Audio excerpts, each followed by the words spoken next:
We know how to make AI models smarter, but what we don't know is how they think. Why does a model get something right? Why does it hallucinate? And can we actually go inside a model and see what's behind its behaviors? And if so, can we change them? That is the promise of this field of research known as AI interpretability. And as you will hear in this conversation, the field is a lot messier than that. Researchers can find representations for concepts, intervene on a model's internal states, and even steer its character. But those explanations don't always map cleanly onto human language, and directly changing the thoughts of a model might be much less reliable than just training a completely new one. Hello and welcome back to Valley 101, an independent media covering frontier technology and the most interesting business stories. My name is Ewan, and today I am joined by Aryaman Arora, a PhD researcher at Stanford focusing on AI interpretability. We talked about what it actually means to look inside an AI model, why even smaller models can be mysterious, can interpretability help us solve hallucinations, and what happens after all of these AI models develop their own distinct personalities. This is my conversation with Aryaman. Aryaman, welcome to Valley 101. Thanks for having me. Yeah, thanks for driving up to San Francisco, and really, I'm really excited we finally got to chat. Interpretability is something that people have been telling me to look into for a while, and I thought it was pretty fascinating as well, because I mean, why wouldn't we want to know whether our AI overlords are plotting to kill us? But sure, yeah. To get us started, why don't you just give the viewers an introduction of yourself? So I'm Aryaman. I'm a PhD student at Stanford. I'm advised by Chris Potts and Jurafsky. Yeah, I have a background in linguistics in undergrad. Always been fascinated in languages. And then all this crazy AI stuff happened. And, given that I'm pretty scientifically minded, I wanted to study, why do these things work? So interpretability was a natural direction for me to work in. Nice. Yeah. So I guess to put it simply, interpretability is just we are trying to understand what's going on inside a model. But this is a pretty broad question, and I feel like there could be a lot of different directions this could take you. What is your definition of interpretability research, and what do you focus on specifically? Yeah, so I would say there's a lot of angles that you can take for approaching interpretability. The perspective that most interested me is 5 years ago even, all the things we were doing in AI were not really successful, especially in language models. People were using language models for a long time, but it was sort of post-editing, speech transcripts, this kind of thing. And then something happened such that they became the thing that everyone's working on. They invest billions of dollars into them and so on. So for me, interpretability is trying to answer the question of what changed, why were things not successful before and now they are. One of the things that kind of motivated me to do this interview is Anthropic's release of this paper called JSpace, or I guess a workplace for AI models. And I'm just going to summarize it on a pretty high level, and you can kind of walk me through the details. But basically, it sounds like the researchers used a method to look into what's going on inside an AI model that it didn't say when it's doing during the thinking process, and they introduced this concept of JSpace, which is kind of a workspace for AI. So one of the very fascinating examples that the researchers did in this paper is that they asked the AI model the number of legs of a animal that spins web, and the AI model answered 8, where the word spider did not appear anywhere. But then when the researchers went inside the model and changed spider to ant, the answer changed to 6. This is one of just a few examples of how it seems like we can manipulate how an AI model is thinking about things. So why don't you just walk us through this paper a little bit and kind of just tell us a little bit more about why we can edit a word that has never been said by an AI model? Yeah, I thought that was a fascinating paper. And I think it adds to a growing body of evidence that there is internal steps of reasoning happening in models that they don't say. I haven't read all 100 and whatever pages of JSpace, but I sort of understand the idea. The broad idea is we have this operator called the Jacobian, which is basically derivatives from calculus. We can use this in a model to tell us what directions in its latent activation space, because everything's vectors. So it tells us what directions cause the model to say certain words in the future. So maybe like, 10 tokens before, if the hidden representation inside the model is pointing some way, then it'll say the word spider later on, this kind of thing. Yeah. And one nice thing about the paper is that this is like a very elegant and simple thing that somehow no one had really exactly tried before. But I think we have a lot of evidence that like, yeah, these internal reasoning steps are there. So even if you look at Anthropic's earlier work on circuits, they had this thing called the biology of large language models. And they showed like, when a model is doing 3-digit addition problems, it can do it without saying all the steps out loud. But if you look inside, you can find neurons that are like, it's keeping track of what the ones digit should be or of what the tens digit should be. And then they also had an example of like when a model, you ask it to tell like a rhyming poem to you about some topic. When it's at the end of one verse, it's already planning what the end of the next verse should be so that it's still rhyming. So I think like without a doubt, models do stuff internally that they don't say out loud. I think they have to like learn the language modeling task well. Ilya Sutskever, who's a very famous researcher in our area, he motivated like autoregressive language modeling, like predicting the next word as like one of the examples he gave is, when you're reading a like a murder mystery novel. And let's say you want to predict the next word throughout the novel. At the end, there's always a reveal, like who was the killer. And you get to a sentence that's like the killer was. And to predict that next word, somehow you have to model the whole, novel, the whole story, all the evidence going either way. So if you have a language model that's really good, it must know how to logically deduce stuff internally, right? To figure out the correct next word in that case. Right. Like it's something that didn't really appear in the training data, but it kind of deduced it. Yeah, in the context. If it's, if you have a really good language model, it will be able to predict the next word correctly there.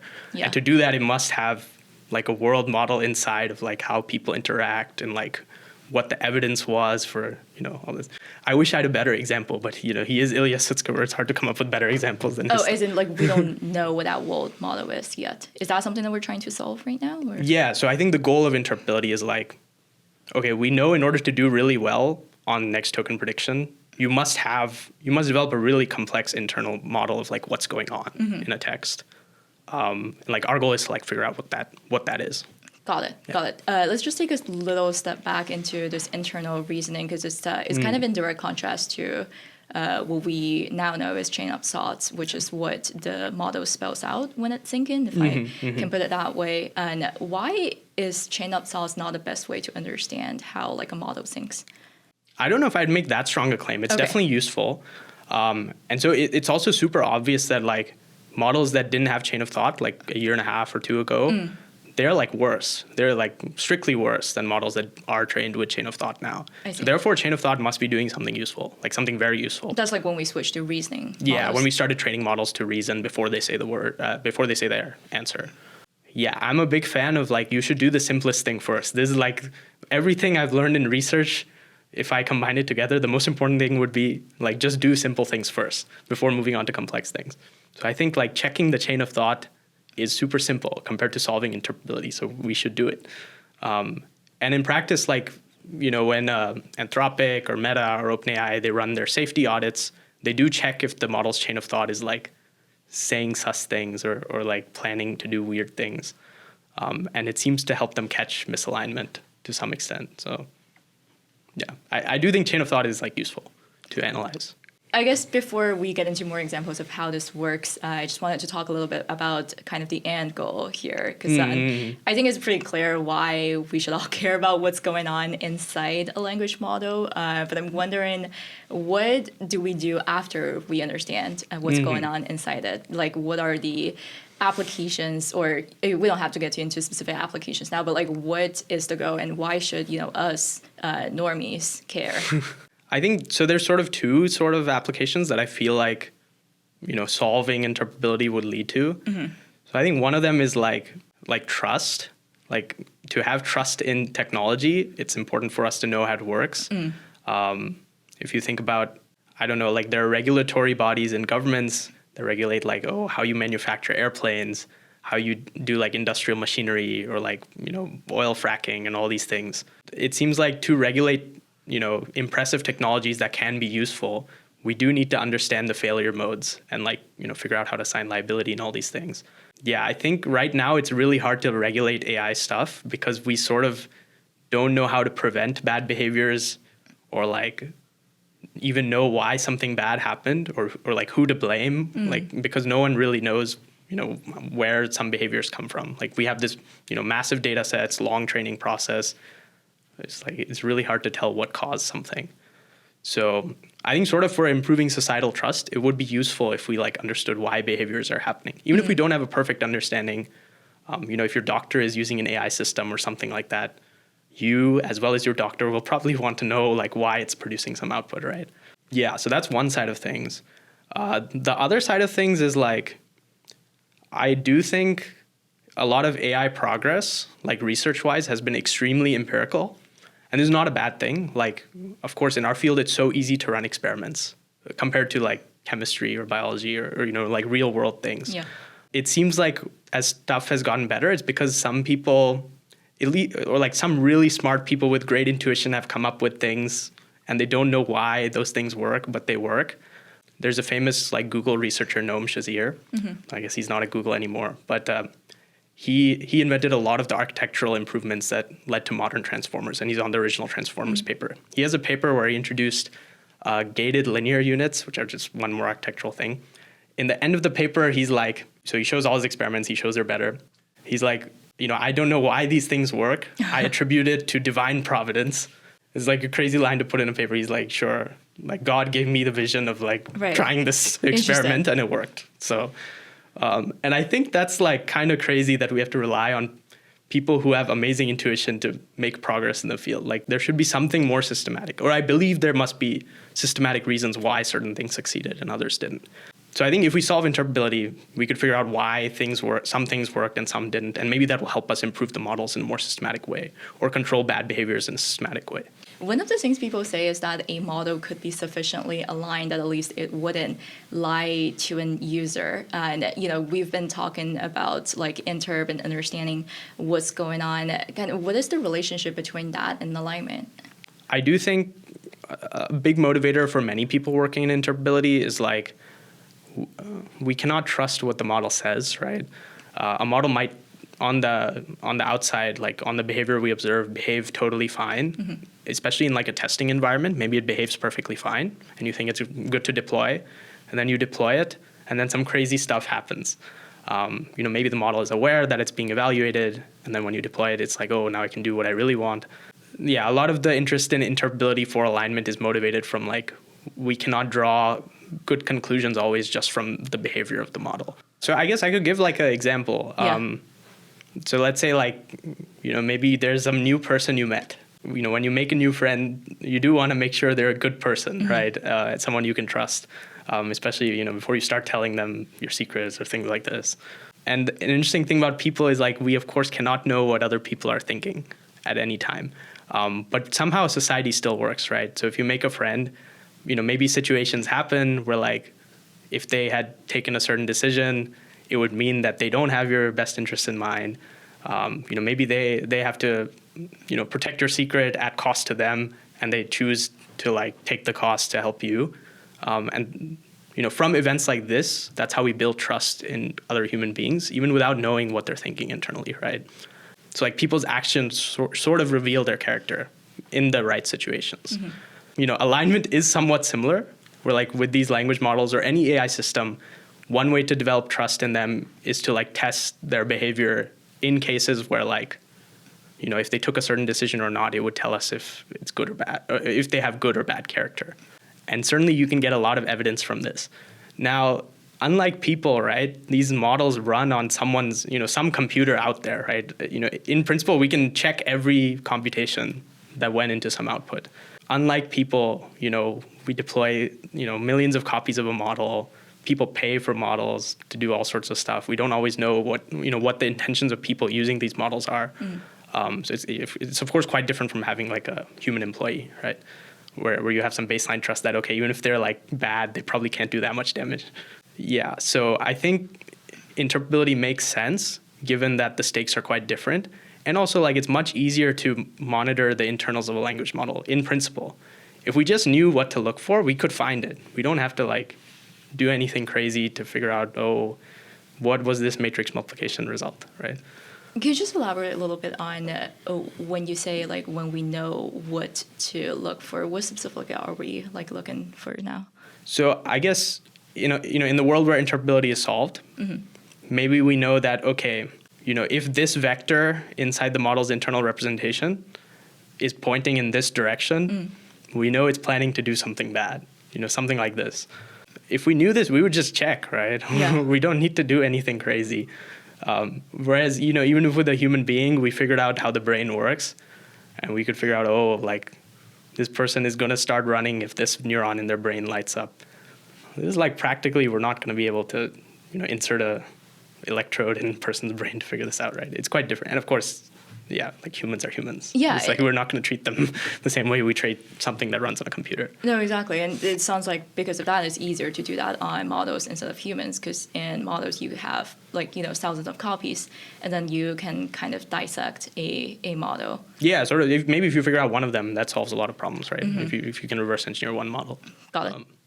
Moving back to kind of like the general research, what Anthropic has done in that paper, as I understand, is not that different from kind of like the traditions in interpretability research, which is called Sparse autoencoder, SAE. That seems to me like kind of the general logic of doing this kind of research, which is, as you said, you find a direction, you change something, and you see like how behaviors change. And based on that context, I'm wondering if you can just break down the different schools of thoughts in this field for us. Yeah, I guess it would be useful to broadly explain what a sparse autoencoder is for. Anyone with some ML background will have heard of autoencoders, where the idea is there's some kind of object, like maybe it's an image, maybe it's like a paragraph of text, and you would like to train a model that first converts this complicated input into a simple vector, like just a list of numbers, and then converts it back to the input. So that's why it's called autoencoding.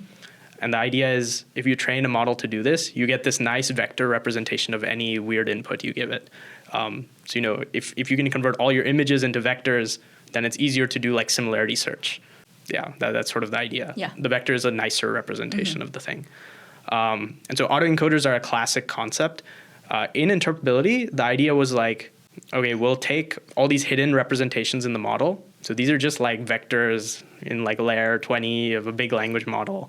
And we'll train an autoencoder which converts this representation into something cleaner for us to study. So the idea is, maybe we could convert this into a list of numbers where each number means a specific clear thing. Where like, this number is 1 if the text is in English and 0 otherwise. It's 1 if the model is talking about rockets and 0 otherwise, this kind of thing.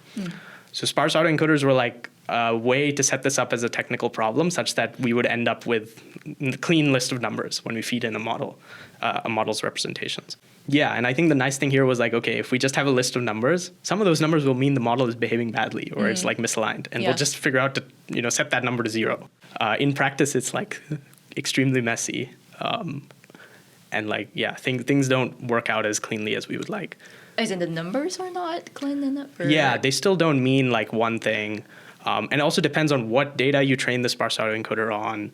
Even if you train 2 different sparse autoencoders on the same data, you get like different results. And they don't capture everything that's going on. So it's not a perfect representation of the original models. I feel like one of the essential problem with understanding how a machine thinks is that it doesn't really think in natural language. Yeah. So it seems like it's kind of like a related issue, which is that you have to translate the thinking of a machine into plain language. Yes. And a lot of the papers seems to be already been doing that now, but you seem to be suggesting that there's no like one-to-one correlations. I think in principle it could be, it is, sparse autoencoders do have their uses, and there are other approaches now that also like basically try to translate, a list of numbers to natural language inside a model. And they can be extremely useful. It just doesn't seem like they solve all our problems in one go. Yeah. Got it. So what have people done looking at seeing, how messy it is? Yeah, so I guess I would say there's broadly like 2 philosophies of research in interp that sort of explain why people did this. So one of them is like, we take the lesson from machine learning that as long as you pick the right objective and you scale up a really big model on that objective, you'll get what you want. So like for language generation, this was next token prediction. You just had to pick the right thing to train on and you would get a really good and useful model. And so they're looking for that objective for interpretability. And sparse autoencoders were one iteration of this, where the idea was, okay, we take messy representation, and our objective is to create a clean list of numbers. And this like there's sparsity loss and so on. It seems like it wasn't quite the right objective, or it doesn't fully capture everything we care about. One of the recent iterations in this direction, also from Anthropic, is called natural language autoencoders. And there the idea is it's still an autoencoder, but instead of converting messy list of numbers to clean list of numbers, we convert messy list of numbers into natural language directly, and then convert the natural language back, and then do like extensive reinforcement learning training to do this thing. The nice thing is here that we're directly looking for something we can read. But again, the problem is like, okay, how do you trust this? As you train, the model starts saying somewhat weird stuff, and we're not sure if it's like, it has its own internal language or what.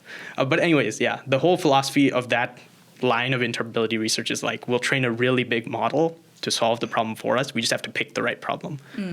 The other side of things is like, so the background I come from in Stanford, Chris Potts's lab, Atticus Geiger invented this framework called causal abstraction.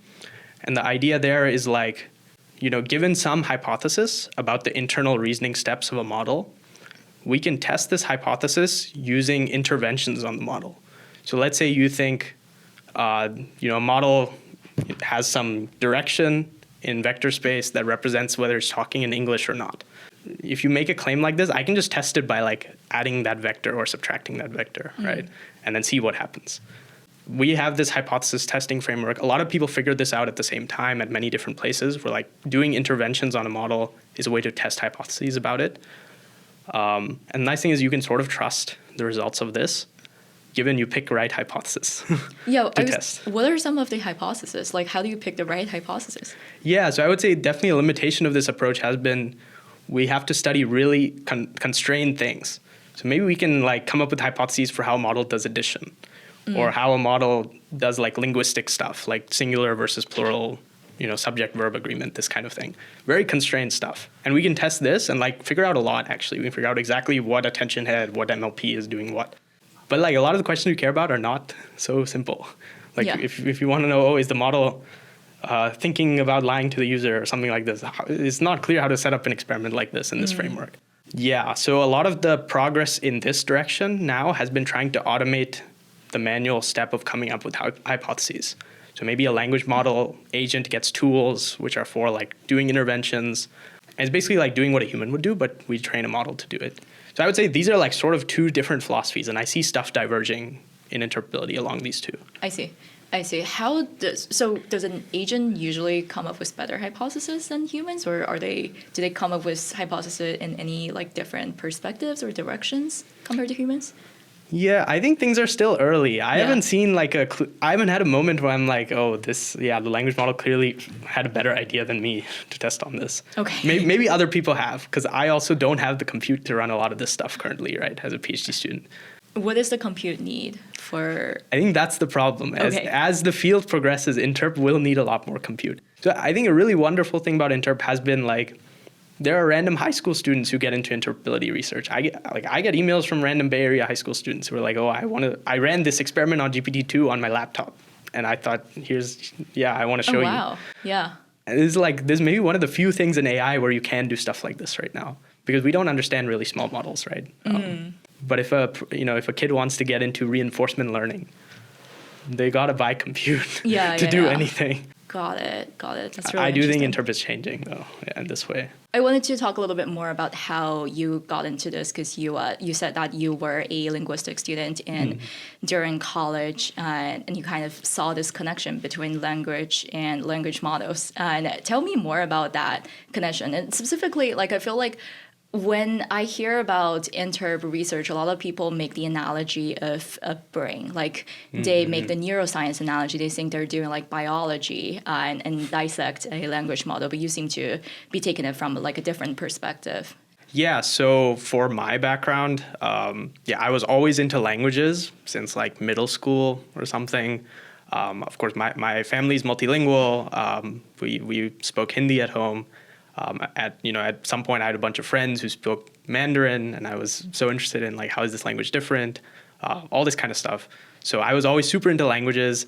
And then I started undergrad at Georgetown University, and they have an excellent linguistics department. At that time, computational linguistics was starting to be a thing, where people were, training, LSTMs that produce essays. They train them on Shakespeare, and like there are all these interesting demos, sort of like combining ideas from linguistics and computer science, like AI progress at the time. So I thought, okay, maybe if I work on this, I can combine sort of my passions and like something that might be practically useful for society, right? What does that look like? What does computational linguistics look like? It evolved a lot. Sort of at the time, one of the ways computational linguistics was a thing was like, okay, we want to do linguistics, right? We want to, find structure in language. We want to find like over time, how does language change and so on. This is extremely difficult to do manually because there's so much data, right? So one of the ideas in computational linguistics was like, okay, we'll do linguistics, but we'll use a computer to do it. And that was one of the things. The other set of things was like, just like now we have ChatGPT and stuff, at some point people wanted to train or like have some like computer program that could talk to you like a human, right? And take commands from you. And like, this is such a huge problem if you have nothing to start with, right? Like, how do you even approach it? So one of the ideas back then was like, okay, linguistics tells us how humans process and produce language, down from like how they process sounds, how they combine sounds into units of meaning, how they combine units of meaning into grammatical sentences. So the idea was we'll just copy the whole like linguistic structure that's in the brain that we think is there and try to write a computer program that does the same thing. Because how else can you approach such a big problem, right? So in your own research, has there been anything that surprised you when it comes to what's going on inside a language model? Like when you just started your research, has there been anything that's super interesting? In undergrad, I was definitely in that first mode of like, I work on a really tiny problem that's like somehow linguistics related, and I try to make a model learn that problem. So for me, that was like, for Indian languages, I want to learn how to parse sentences into like tree structures. You might have seen like syntax trees. Yeah, just like, how the words go together into some bigger structure. Like in a certain language? Yeah, in a specific language. It's a really constrained problem, right? Is that something that's considered as a small problem? Like, it just seems like a pretty big really problem hard, to me. Yeah. But like, think about like, okay, that's the scope we have to do. We cannot do all languages. We cannot do like everything in the language. Okay. And of course, there's like, I didn't have to come up with anything. There's like the techniques existed back then. It was just like, for me as an undergrad, I was annotating data manually. Like I had a list of Hindi sentences and I like wrote out the tree manually. I spent hundreds of hours doing this. And then I would train a model that like predicts, the data set I created. Oh, wow. And this was like the mode of doing things for like decades in computational linguistics. I see. Yeah, we didn't have anything else to do. So for me, the big thing that happened was there was one like semantic parsing task that the lab I was in at Georgetown worked on.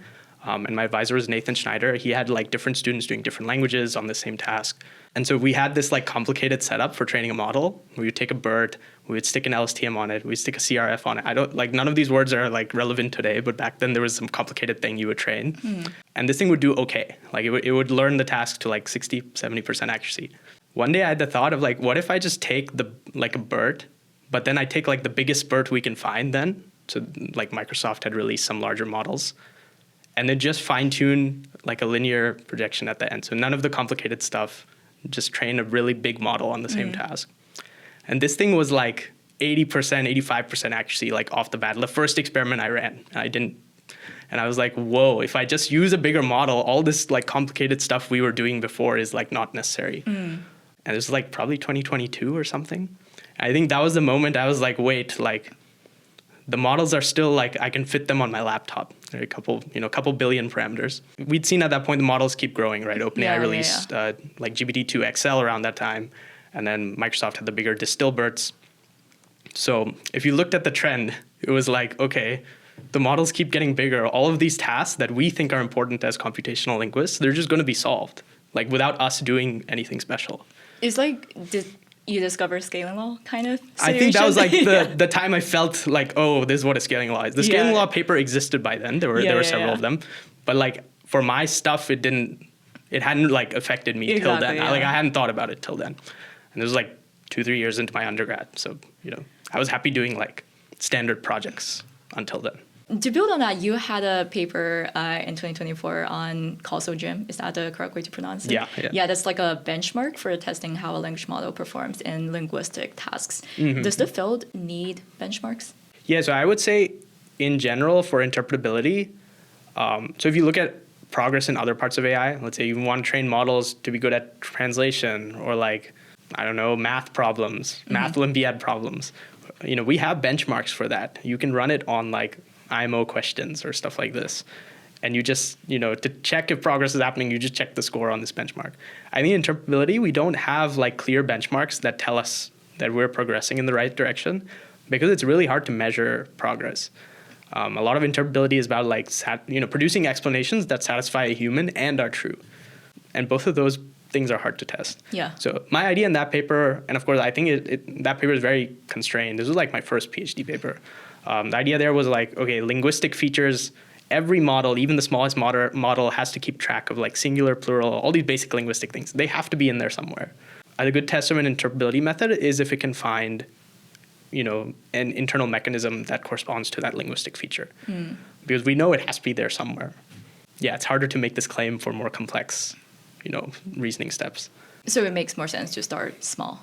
I think this is the thing I could justify. Yeah. And also combine my linguistic interests. Right, yeah. Yeah, later on, me and, so I work super closely with my friend Zen, Zhang Xuan, on all sorts of stuff like this throughout my PhD. We did an evaluation benchmark on steering, which is like, can your interp method control the model's output in a clean way without harming its capabilities? And there we found all the interpretability methods really struggle to steer models. The best thing you can do is just prompt the model or fine tune it. The problem is like none of our techniques are good at controlling the internal thoughts of a model. And in practice, if your model is doing something bad, no one goes and edits the thoughts. They like just train a new model on better data. Theoretically, you could edit the thoughts, right? I'm not sure you could do it like in a way that's robust. That's interesting because you would think that once you figure out what's going on inside something, the natural next step that you would want to do is to change that or edit that so that it doesn't do that bad thing. Has anyone attempted to do this? So like, are people still attempting to edit or like making those smaller scale change? Like edit the thoughts directly. Yeah, for practical purposes, might have seen Golden Gate Claude when Anthropic deployed it. And that was like a fun demo where they used a steering vector to make the model always think about Golden Gate Bridge. I would bet in practice, if anyone is still using steering vectors in a production context, it would be Anthropic. Because they've said like, oh, when you ask Fable like AI research or biorisk questions, we use a classifier or steering vectors to change its output. So they might be doing stuff like this. Maybe they figured out a way to make steering vectors very robust. In practice, what we've observed with academically known steering vector techniques is like if you steer too hard, it like makes the model bad at other stuff. So like if you steer for Golden Gate Bridge, sure, it talks about Golden Gate Bridge, but then it starts becoming really bad at answering math questions and things like this in a way that's unpredictable. So. And like, if you just fine tuned it to talk about Golden Gate Bridge, you could avoid this like much more easily. Yeah, given that, I'm like doubtful that editing the thoughts directly is a robust way of changing behavior. And given that, like, if this is not going to catch on, then interpretability researchers should look at like the things people are doing and try to figure out how to do them better or explain why those things work systematically. Got it. Interesting. Another interesting example that I saw while doing this research came from Transluce recently, where they kind of show that the models have some sort of guess as to who they're talking to. Like, is that also, because that's not necessarily relating to thoughts, right? Or is that also like part of this tradition? Yes. So for context, I was at Transluce for like 8 months part-time. And I work closely with Zen. I had a great time. They're a nonprofit. They do like societally helpful AI research and like auditing for, language models that other companies are deploying. I think it's very important that something like this exists. Yeah. Yeah, so I would say some of the recent research, one of the things we looked at when I was there was user modeling, where we want to understand like what inferences does a model make about the user it's talking to internally. And we could set up some interesting data sets where we could do interp and figure out that, there's a representation of, the model thinks the user is from Japan when you talk about sushi, this kind of thing. But like, it's hard to set up data sets for this for interp, just because we need like a really perfect like paired data set to do interventions on. Interesting. Yeah. I like that in this recent thing, they took a very behavioral approach. And what was it? It was like they had Claude code and they told it the user is like Amanda Askell or like some other person. That. And then they look at how the behavior changes. And from just that, you can figure out a lot, right? Of like, if the person is a known AI safety researcher, the model is really careful, like way more careful than it is with a normal person when it's making claims. Interesting. And this is not that was my understanding. Yeah. This is a little different from when you said the initial data set that you guys were. Yeah, well, you don't need to look inside the model to do this kind of study, right? You feed it a different input and then see how the behavior changes. Right. Transluce also had other work on like auditing language models, getting them to say weird stuff. Yeah, like. What are the weirdest stuff? That I think I highly suggest people to look at it. It's called Weird Chat. There's some really weird things that I feel uncomfortable talking about. Oh, that's funny. But they found all sorts of weird things. And these are things that normally like a chatbot wouldn't say. Or you wouldn't want it to say, but like you can create normal looking situations where it says weird stuff. Oh, so if I'm just like a regular user, I can still prompt it to say. Yeah, it's not even a jailbreak kind of thing. Oh, that's really interesting. Yeah. And they found that by like automatically doing prompt search, not having to do some crazy interp progress. So, how do we get to this point? Yeah. And we're trying to understand why it does that. That's kind of still like the angle. I still there's a lot of things you can figure out without understanding the whole, like why. Right. Like find all these weird behaviors using automatic search and things like this. But wouldn't that all be like edge cases in a sense? Because you're kind of like cherry picking. There's a lot of like case studies like in I guess the whole field is kind of a lot of case studies, and as we were talking, like it seems like somewhat subjective because we're like kind of assigning and prompting the models to say certain things like to. Yeah, it's hard to tell how realistic some of this kind of stuff is. I don't know. I think it's just sort of the nature of our field that things are super empirical. I think a long time ago people thought like, we just, as scientists, we figure out the right idea, the right beautiful, perfect idea, and we use it and we end up with AGI, like this kind of thing. In practice, it seems like it's very iterative. People try a few things, model gets better at some things. Sometimes there is an idea that has huge effects, but nothing is solved ever in one go. It looks like in AI research. There's like, you have to deploy a new model, collect feedback, figure out what to fix. So maybe our whole field is about edge cases and like fixing edge cases. Right. Possibly. Maybe it's not as systematic as one would hope. But I think one feeling I've gotten from doing interpretability research is that the models do have systematic, internal mechanisms that explain a lot of behavior. We just got to figure out the right angle to deploy this understanding in order to improve models. Yeah. So it is a science at the end of the day. I think we want it to be a science. Right. We will see. You can do a lot of things without having to do pure science. Clearly. And let's address the hallucination issues because I feel like that's something that everyone has experience with, and there doesn't seem to be a very clear explanation of why that happened. You would usually think that the language model kind of just made a mistake, but I would think, from interp perspective, there's something deeper to it. Like, for example, a very common instance that people cite is how many R's are in a strawberry, and like that seems to be like a very simple question the language model would make a mistake on. Like, can we answer that from interp perspective? Yeah, I do think it goes back to your edge case point. Where like, if a model does something correct, then it's likely there is some internal mechanism explaining the correctness. If it does something wrong, it could just be it failed to learn the right mechanism, or like there's some crazy stuff going on. There's like a Dostoevsky quote. It's like all happy families are alike in their own way, but unhappy ones are like different. Something like this, right? I think this applies here. If the model is doing the correct thing, there is a systematic explanation. But if it's not, it's like, that's I don't know if we interesting. can offer it. So it's kind of more valuable to figure out why it does something right compared to why it does something wrong. I think possibly yes. Yeah. Okay. I can give one example from a more technical point of view. So normally my feeling is most errors are hard to explain. Even if we could interpret them perfectly, we would just find that the errors are a mess and we don't have an easy fix except like train longer or have a bigger model. Maybe model runs out of capacity to store all the facts you wanted to store, this kind of thing, right? But sometimes there are systematic explanations for failures. So one example is, of course, all models these days use the transformer architecture. A big problem with transformers is their quadratic in time cost. So the longer your sequence gets, the more and more time you have to wait for it to generate the next token. So some people have worked on like trying to speed this up. They have this line of research called state space models. It'll get a little technical, but I'll keep it low. Okay. So the early state space models have been a thing for a long time in like statistics. But in the early 2020s, maybe like 2019 kind of stuff, people started applying it to language modeling, and they tried really hard to beat transformers because they're much faster state space models. So if you can scale this up and they're as good as transformers, you would want to switch to them. But in practice, they found they're like worse. They're always worse, and they couldn't figure out why. You train on the same data, so on, they're worse. In 2021-ish, there was a group at Stanford, Chris Ray's students. They noticed Anthropic's discovery on the interp side of a mechanism for in-context learning in transformers.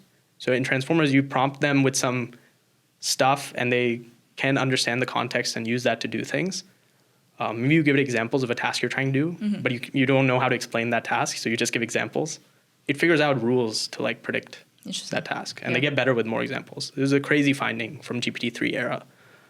And so they were like, okay, why can't our state space models do this? They tried running on the same task and they would just do bad. Anthropic gave an explanation from an interp side. There's a certain attention head mechanism that these transformers learn when you give them at least 2 layers that enables them to solve this task. It's called the induction heads. So the state space model people at Stanford were like, what if we figure out a way to put this exact mechanism inside the state space model? To help it out learning, in context learning. And this paper is called Hungry Hungry Hippos. I don't know why it's called this. It's like H3. And they showed that if they just did this minor change, or it's like simple change, it's not a minor change, the model learned how to do in context learning. And then all the later state space models, you might have heard of Mamba or DeltaNet, they draw upon this like advance. And now state space models are like used quite heavily. So if you look at Kimi or the big Quen models recently, they have a hybrid of transformer attention and gated DeltaNet and stuff. Yeah, this is a clear example of like there was a systematic reason why something was performing badly. And Interp helped us find it and fix it. Yeah, I would like there to be more stuff like this. I think it's possible there is some stuff like this. Yeah, and then you can apply that to big other models. Yeah, and if we have really good progress on Interp, then maybe we can, find more instances of this. Got it. Maybe hallucination is not an instance of this, but maybe it is. Maybe there's some fundamental issue in the architecture that makes it hallucinate. I don't know. Very interesting. Cool. Yeah, I think this is a good segue for us to kind of get into the industry and, what everyone is doing here with Interp, because this is, as you said, like I feel like it's still a pretty technical field of research, but it seems to have some like pretty clear commercial values and applications as well. Let's just start with, you are in academia, but you have, a lot of industry experience as well. Are academics and industry folks approaching this kind of research and just this topic in general differently? Yeah, so I wouldn't say I have a ton of industry experience, but my main experience has been Transluce. I haven't worked at a big frontier lab or anything, so everything I see is external. My feeling with interpretability is like there is more sharing of results and progress between academia and industry than other areas of AI research. I think because interp is still like, there's not some recipe that you just scale up to get better interp yet. And so it's basically like people need to come up with new ideas, and like ideas are something that even a random grad student can contribute to, right? In other areas, it's like if you want to do reinforcement learning research, the nature of the research is quite different from academia versus industry because of the scale of resources being so different. Yeah, I would say in interpretability, it is still sort of a community across academia and industry. Like the workshops that happen, they have a mix of people from Anthropic, or DeepMind, OpenAI, and also academics from like Stanford or David Bao's group at Northwestern, Eli Pavlik. There are all these professors who do interpretability research and have students who do interpretability research. Yeah, I wouldn't say the academic research is like, useless or something. It is like quite important for progress in interpretability, I would say, even for the industry. Yeah, makes sense. So when we apply that to model design, Goodfire, for example, their design philosophy kind of models with interpretability, which has drawn some criticism because I feel like it kind of equalizes capability and then safety auditing, which is always a little controversial in the industry. But I guess just going back to the notion itself, what does it mean to design models with interpretability? Of course, I cannot speak fully for them, but they've articulated this intentional design philosophy. So any useful technology is by nature dual use, I think.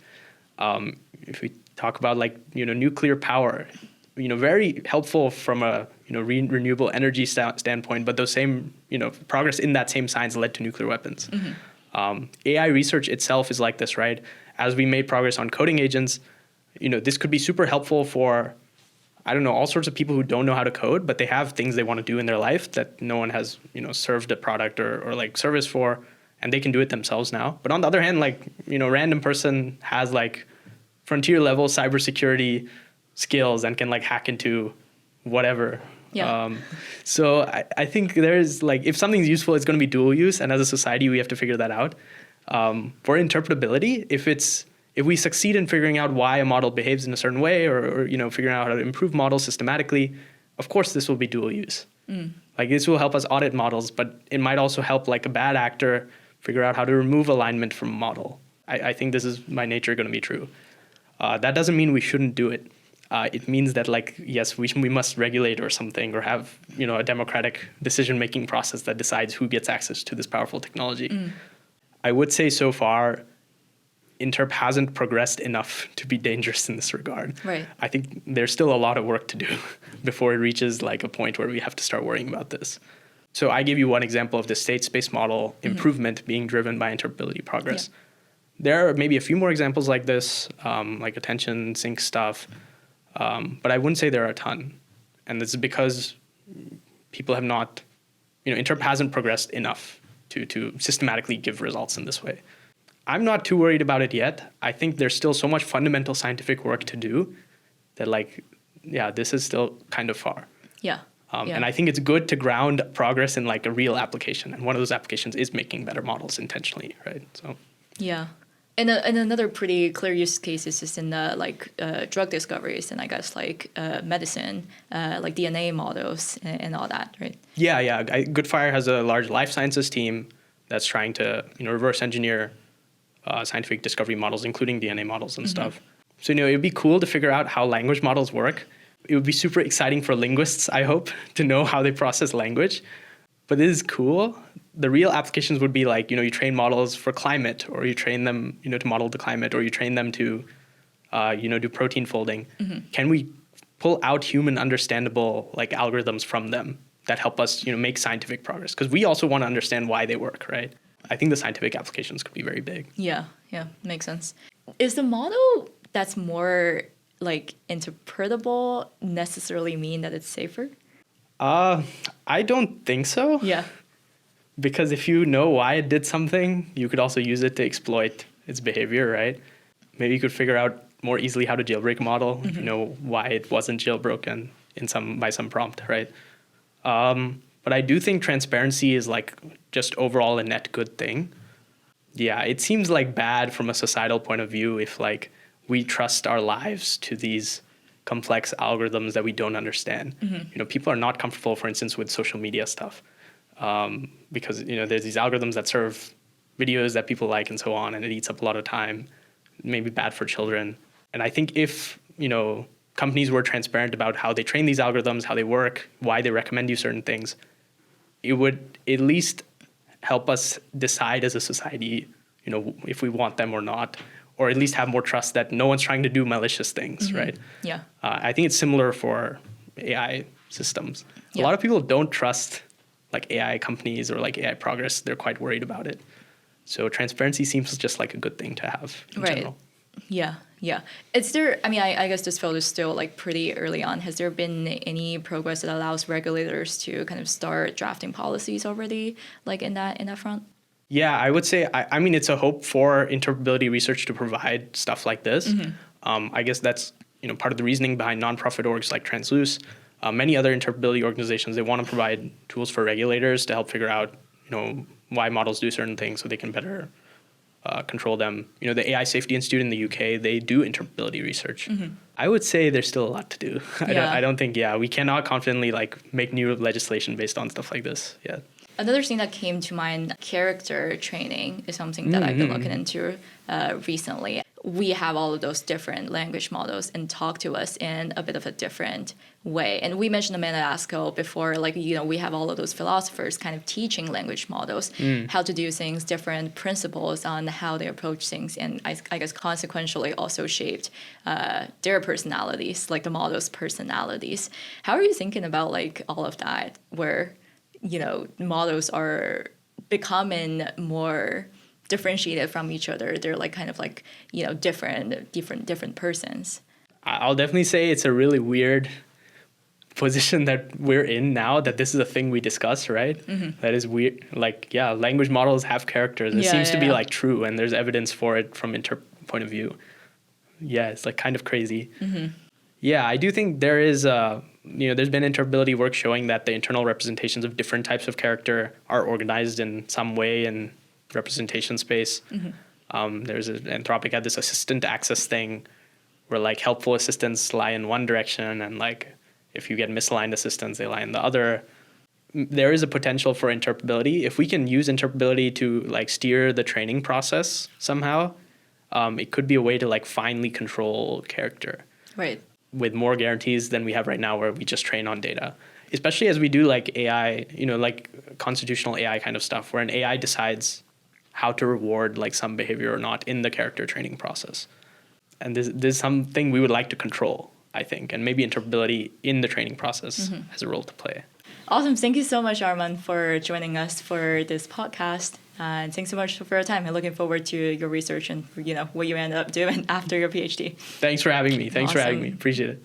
So this is my conversation with Aryaman Arora. Thank you so much for joining us. If you have any questions, thoughts, please leave them in the comment section. I would love to read them. This is Valley 101. My name is Ewan. See you next time.